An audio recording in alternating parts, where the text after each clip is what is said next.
Thieves smashing windows and grabbing what they can from people's cars. But they're not using those stolen credit cards to go on a shopping spree. The I-Team's Courtney Garris joins us with more on a national crime ring that showed up here in Wisconsin.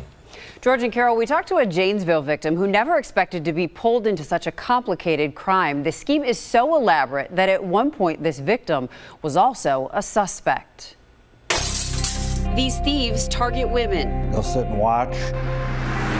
Staking out busy parking lots at gyms, grocery stores, and big events. It just looks like a bunch of potentially isolated incidents. But police say it's really a complicated crime ring. I looked at the window, I said, oh my God, the window's broke. Alicia Badkey-Brantz was at a water ski show in Janesville when someone broke into her car. First thing I did, looked for my purse and it was gone. She expected the thieves to go on a spending spree. Going to a store and using my credit card right away, which they didn't.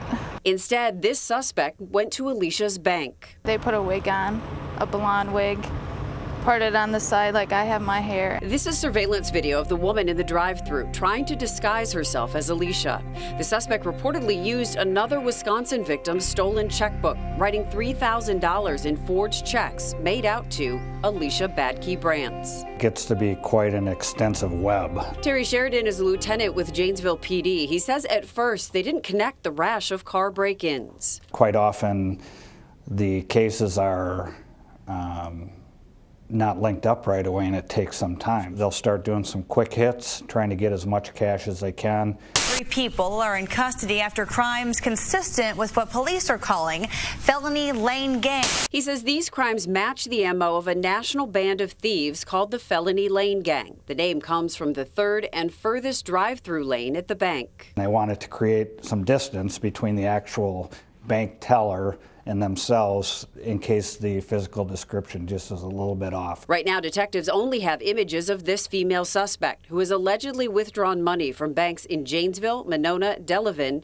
and Algonquin, Illinois. They left my ID at the bank. Alicia's information was only used once, but that was enough to make her a suspect in the case. The cops were actually at my house looking for me. Somebody on Facebook contacted me because my name was on their checks and they thought I was the person that did it. Police believe the female suspect has left the state, but Alicia is still on edge.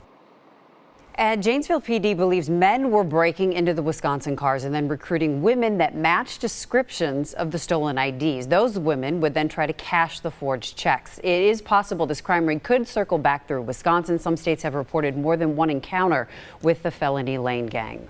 All right, that being the case, how do we protect ourselves? Well, as women, we've heard this a million times, that you always leave your purse at home. If you do have to bring it for some reason, hide it in the car before you leave the house. And if your purse or wallet is stolen, make sure your bank does more than just cancel your debit card. They should also put an alert on your checking account or freeze it.